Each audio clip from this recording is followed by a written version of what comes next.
नमस्कार मेरे प्यारे मित्रों। कैसे हैं आप सब। भाई जेएसएससी का कारनामा कौन नहीं जानता। अगर कोई व्यक्ति जेएसएससी के बारे में नहीं जानता है इसका मतलब वो झारखंड की तैयारी ही नहीं करता है। समझ रहे हैं मैं किन की ओर इशारा कर रहा हूँ। यानी कि अभी अभी एक और बातें सामने आ रही है कि आरक्षित जो वर्ग था, है ना, 5% छूट ना देने पर भी इस पर कई सारे बातें सामने आ रही। इसको पूरा हम लोग डिटेल में चर्चा करेंगे और आपको डरना नहीं है। बहुत सारे लोग डर रहे हैं, डर का माहौल बन चुका है, छात्रों को रिजेक्ट किया जा रहा है। यहाँ पे भी आगे क्या होगा, आपको क्या करना है ताकि आपको दिक्कत ना हो, सारे चीजों को हम लोग विस्तार से चर्चा करेंगे। आपको पता होगा कि हमारा जो चैनल है बिना जानकारी इकट्ठे हुए कोई भी वीडियो बनाता नहीं है। तो आप लोगों से रिक्वेस्ट रहेगा, जो लोग नए होंगे सब्सक्राइब कर लीजिएगा, उसके बगल में घंटी का आइकन का उसको भी दबा लीजिए। चलिए हम लोग स्टार्ट करते हैं। सबसे पहले मैं आपको विस्तार तरीके से बताऊंगा। आपको पता होगा कि हम लोग बिना जानकारी का कोई भी चीजें नहीं बनाते और आपके लिए पता है कि सारा चीज पीडीएफ तैयार करके आपके लिए लाते हैं। यहाँ पे आप सभी देख सकते हैं कि झारखंड सहायक आचार्य भर्ती में क्या झारखंड सहायक आचार्य भर्ती में सुप्रीम कोर्ट में जो सुनवाई हुई थी उसमें भी कई सारे चीजें सामने आई जो छात्र लोग को पता ही नहीं। कई सारे वीडियो आपने देखा होगा लेकिन इस वीडियो को आपने देख लिया अंतिम तक, मैं आपको गारंटी के साथ बोल दूंगा आपके मन में जितने भी सवाल होगा इस चीज से रिलेटेड 5% आरक्षण को लेकर के सारा चीज क्लियर हो जाएगा। और दोस्तों को शेयर कीजिए, वीडियो को ग्रुपों में डालिए, तब तो कम से कम वो दुआ तो देंगे आपको कि कोई बंदा था जो लगातार हमको बताते रहता था ये अपडेट आ गया, ये अपडेट आ गया। तो शेयर किया कीजिए दोस्तों के साथ में, कमेंट करके बताइएगा। आगे देखिए यहाँ पे क्या बात सामने आ रही है। 5% छूट का मामला। 5% आपको पता है कि सरकार जानबूझ करके ऐसा करती है, पता है कि नहीं पता? जाहिर से वो पता होगा, हमारे सब्सक्राइबर होंगे तो जरूर पता होगा क्योंकि मैं लगातार सरकार को टारगेट करते रहता हूँ। देखिए जीएसएससी ने आरक्षित वर्ग यानी कि एससी एसटी ओबीसी को ग्रेजुएशन में 5% कितना 5% अंकों की छूट नहीं दी। आपको पता होगा 5% जो अंक है उसने एकदम भी छूट नहीं दी। अरे भाई आप बिना आरक्षण के कैसे विज्ञापन को कंप्लीट कर रहे हैं, कैसे कंप्लीट कर रहे हैं? ये सोचा समझा रणनीति है। बोले ना ये कंप्लीट नहीं करवाना चाहती भर्ती प्रक्रिया को, तो शुक्रगुजार हम लोग सुप्रीम कोर्ट का है कि आज आपको नियुक्ति पत्र मिल भी गया कुछ लोगों को। उसमें भी कई लोगों का मामला गड़बड़ा दी, जो योग्य थे उसको बाहर कर दिया, जो अयोग्य थे नहीं, अयोग्य तो मैंने बोलूंगा, योग्य थे वो लोग भी, लेकिन कई सारे वैसे अभ्यर्थी जो योग्य थे जिनको नहीं दी उनके लिए मैंने वीडियो बना दिया, जाकर के देख लीजिए। इसमें अगर बात करूंगा तो ज्यादा लंबा हो जाएगा। देखिए इसको लेकर सुप्रीम कोर्ट ने सरकार और जेएसएससी दोनों को जवाब मांगने पर ये लोग पूरे तरीके से नालायक है। नालायक मतलब समझते ना, जो कोई भी लायक ना हो। नालायक का मतलब ही कोई भी लायक नहीं है, यानी कि दोनों को जवाब मांगा गया। अब आगे ये लोग जवाब में क्या सबमिट करेंगे उसको हम लोग बात करेंगे। अपडेट आगे तो मैं जरूर बताऊंगा। कोर्ट से सवाल, कोर्ट ने सवाल उठाया, क्या बोला ध्यान दीजिएगा, क्या क्या सवाल उठाया। जब नियम में 5% छूट का प्रावधान है तो क्यों नहीं दिया गया? जब नियम में 5% का छूट दिया गया है भाई, तो आप क्यों नहीं दे रहे? क्या रीजन है बताइएगा तब तो। अगला देखिएगा, परिमल कुमार केस में भी यह मुद्दा नहीं उठा था। परिमल कुमार केस में यह मुद्दा उठा नहीं था। आपको पता होगा, आप लोग सिर्फ एक ही व्यक्ति पर आश्रित रहते हैं। मैं परिमल जी का विरोध नहीं कर रहा हूं, लेकिन एक व्यक्ति हर एक चीज नहीं कर पाएगा। आपको खुद केस करना होगा, खुद लड़ना होगा। आगे देखिए आप भी, फिर जीएसएससी ने अपनी मनमानी क्यों की? जेएसएससी मनमानी क्यों कर रही है बताइएगा। इस पर कोर्ट ने सरकार और जेएसएससी दोनों को नोटिस जारी कर दिया है। अब आने वाले दिनों में देखा जाएगा कि ये लोग क्या जवाब देते हैं या फिर से घुमा फिरा करके कर देते हैं। सिज्जल मामले में देखिए, अभी ये सरकार बोलती थी कि हम चुनाव के पहले हम दोषियों को पकड़ लिए हैं, जैसे हमारा रिजल्ट आएगा हम उन लोग को जेल भेजेंगे। ये जैसे ही बोला था कि हमारा रिजल्ट आने के बाद उसको जेल भेजेंगे, तब हम उस दिन समझ गए थे कि ये कितना बड़ा चोर है। कितना बड़ा जनता को बुड़बक बना रहे हैं। क्योंकि भाई जो व्यक्ति दुश्मनों को पकड़ लेगा उसको जेल नहीं बजेगा उसी समय। ये तो वोट लेने का तरीका था। चलिए इस पर आगे हम लोग बात करेंगे, लेकिन देखिए यहाँ पे संभावित असर क्या क्या है इस पर भी देख लीजिए आप लोग, ताकि आपके मन में सवाल ना हो। जैसे कि अगर सुप्रीम कोर्ट 5% छूट मान लेता तो कैटेगरी वाइज रिजल्ट बदल सकता है। अगर मान लेगा 5% आरक्षण को, है ना, 5% आरक्षण आपको दे दिया जाता है, तो याद रखिए कि कैटेगरी वाइज आपका रिजल्ट बदल सकता है। पता है कि 5% जब ऐड हो जाएंगे तो उसमें कई सारे छात्र ऐड होंगे, नहीं ऐड हो जाएंगे, तो जाहिर सी बात है कैटेगरी वाइज आपका रिजल्ट चलेगा। बहुत से अभ्यर्थी जो अभी रिजेक्ट हुए हैं वो योग्य हो जाएंगे, और यही तो हम चाहते हैं भाई। हम क्या चाहते हैं कि जो रिजेक्ट हुए वो सेलेक्ट हो, हम तो यही चाहते हैं। और आगे देखिए, इसके अलावा अन्य विवादित मुद्दे जैसे कौन कौन से अन्य मुद्दे हैं इसको भी देख लीजिए। 2 वर्षीय बीएड इग्नू आदि से, आपको पता है 2 वर्षीय बीएड को भी लेकर के कई सारे मामले चला है, पता कि नहीं पता है।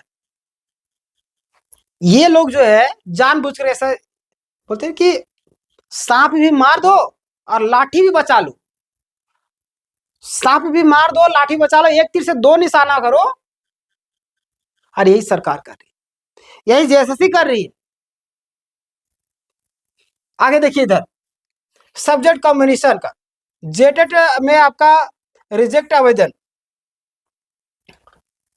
फिर आपका देख लीजिए आपका पारा शिक्षक शिथिलता, इन सब को भी राहत मिल सकती, तो घबराना नहीं है, ठीक है। पेशेंस रखिए आप लोग, मैं बाकी बात अपडेट देते रहूंगा आपके लिए। मैं यहाँ पर जब खड़ा हूँ तो कहीं ना कहीं आपका भी विश्वास है हमारे ऊपर कि कहीं ना कहीं आप हमें सही जानकारी देते हैं, तो आपके लिए सही जानकारी देता हूँ। जो लोग नए हैं सब्सक्राइब कर लीजिएगा, शेयर करके दोस्तों को बताइए कि ये प्रॉब्लम हो रही है, इसका सोल्यूशन ये है। कम से कम बोलेंगे हमारा एक दोस्त है जो हमारी हर एक कदम में साथ रहता है, यानी कि कोई भी इंफॉर्मेशन तुरंत हमको बताता है।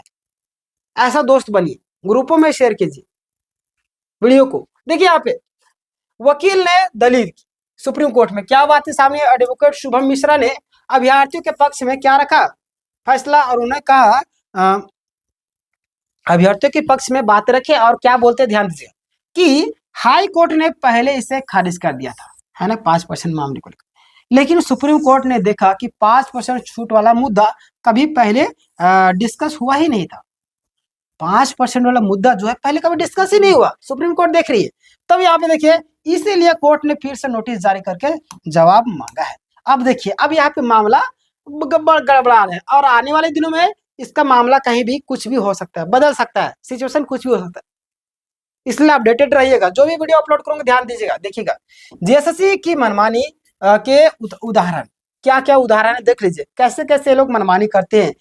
इग्नू से किए गए 2 वर्ष से बीएड को नहीं माना गया, इग्नू से 2 वर्ष जो बीएड किया ये भी नहीं मानेंगे। अगला आपका जेटेट पास उम्मीदवार को भी आयोग करार दे दिया, जेटेट पास जो उम्मीदवार उसको आयोग करार दे दी।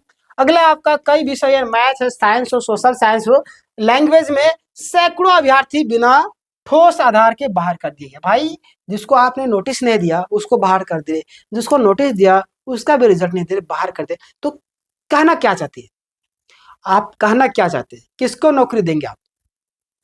26,001 में आप आधो कर रहे हैं, हमें लगता है 10,000 भी आप कंप्लीट नहीं करा पाइएगा। 12,000 तो ऐसे स्कूल है जहां पे एक शिक्षक कार्यरत है। क्या आप अपने बाल बच्चों को वहां पढ़ाना चाहेंगे? नहीं चाहेंगे, तो स्कूल क्या बंद ही ना होगा?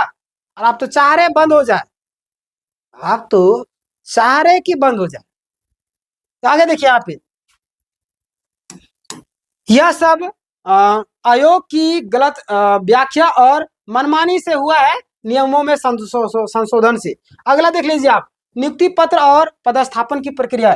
देखिए 2 सितंबर को नियुक्ति पत्र वितरण शुरू हो गया, आपको पता है, कंप्लीट हो भी गया है। बहुत सारे अयोग्य मतलब कि योग्य अभ्यर्थियों को भी नहीं मिला, चलिए कोई दिक्कत नहीं, जिला में मिल जाएगा आप लोग को। पहले सीएम के हाथों कुछ उम्मीदवार को नियुक्ति पत्र मिल गया है ना, ये भी आपको पता होगा। बाकी जिला में चरणबद्ध तरीके से बांटे जाएंगे, कुछ जिले में आज ही मिल गया। देखिए, जिला स्थापना समिति की बैठक होगी, फिर मेडिकल सर्टिफिकेट लिया जाएगा, और ये आपका नियुक्ति पत्र मिलने के बाद हम लोग बात करें क्या होगा। जिला स्थापना समिति की बैठक होगी, फिर आपका मेडिकल सर्टिफिकेट लिया जाएगा, फिर स्कूल और अलॉटमेंट किया जाएगा, प्राथमिकी दी जाएगी, फिर आपका एकल शिक्षक वाले विद्यालयों में जहाँ एक शिक्षक है, मैंने अभी बताया ना 12,000 ऐसे स्कूल है, वहाँ पे पहले आपको भेजा जाएगा जहाँ पे खराब व्यवस्था है, यानी कि शिक्षक के अनुपात में छात्रों की संख्या ज़्यादा, वहाँ पे देखा जाएगा। फिर अगला देखिए आगे क्या होगा, आगे क्या होगा ये भी देख लीजिए। जैसे सुप्रीम कोर्ट ने अगली सुनवाई जस्टिस जेके महेश्वरी के सामने होगी, सरकार ने जेएसएससी को जवाब देना होगा, सरकार और जेएसएससी जवाब देगी, क्या जवाब देगी मैं आपको अपडेट करूंगा। जो लोग नए होंगे सब्सक्राइब कर लीजिए। मैं सब्सक्राइब करने क्यों बोलता पता है आपको, कई सारे कैंडिडेट ऐसे हैं जो गलत तरीके से एफिडेविट करवाए थे, गलत तरीके से जवाब सबमिट किए नोटिस मिलने के बाद, और इस चार चीज़ों का वीडियो मैं बता चुका हूँ, जो लोग हमारे सब्सक्राइबर है उनको पता हो। मैं लगातार अपडेट रहता हूँ, बताते रहता हूँ किस तरीके से नहीं करना आपको, अगर इस तरीके से वहाँ पे आपको रिजेक्ट कर देगा। लेकिन बहुत सारे लोग अपने आप को ओवर स्मार्ट समझते हैं। आपकी इच्छा, आपको क्या करना है। आगे देखिए, सुप्रीम कोर्ट की अगली सुनवाई में जस्टिस जेके महेश्वरी सामने होगी, मतलब कि अगला आपका सरकार जेएसएससी को जवाब देना होगा, फिर उसी सुनवाई में इस मामले का फाइनल निर्णय आ जाएगा, है ना, यानी आ सकता है, आ जाएगा। देखिए कोर्ट का मामला भाई कुछ भी हो सकता है। फिर देखिए निष्कर्ष के तौर पर, यानी मैंने आपको कहानी बताया, इसका निष्कर्ष क्या है, शॉर्टकट में अगर बात करें पूरा प्रक्रिया का सारांश क्या है, भूल गए होंगे, याद में दिला देता हूँ। सुप्रीम कोर्ट का यह कदम कई अभ्यर्थियों के लिए संजीवनी साबित हो सकती है, 5% अगर लागू हो जाता था, खासकर 5% रिलैक्सेशन वाला उम्मीदवार, 2 वर्ष से बीएड वाले, जेडेड मतलब कि रिजेक्ट उम्मीदवार, पारा शिक्षक, इन सब के लिए बड़ी राहत हो सकती है। अगर सरल शब्दों में यहाँ पे और भी कई सारे से, सुप्रीम कोर्ट ने जेएसएससी और सरकार से पूछा कि आरक्षित जो वर्ग के 5% छूट क्यों नहीं दी, और इसका असर रिजल्ट और नियुक्ति प्रक्रिया पर भी पड़ सकता है। तो ये पूरा निष्कर्ष था, मैंने पूरी बेहतरीन तरीके से सारी चीज़ों के एक एक लाइन बाय लाइन, पूरा पॉइंट बाय पॉइंट, अगर हमें 10 में से अगर कोई 10 देना चाहे तो 10 में से 10 आ जाएगा। इस तरीके से पॉइंट बाय पॉइंट रखा गया। अगर इस तरीके से आप उत्तर लिखते हैं ना, तो आपको 10 के नंबर का अगर एक क्वेश्चन रहेगा ना, 10 में से आपका 10 दे देगा खुश होकर के। तो इस तरीके से मैं लाया हूँ, और हमें लगता है कि अगर नॉर्मल व्यक्ति भी होंगे ना, तो हमारी बातों को मैंने जो पॉइंट रखा एक एक तरीके से, बिना नो बकवास किए हुए,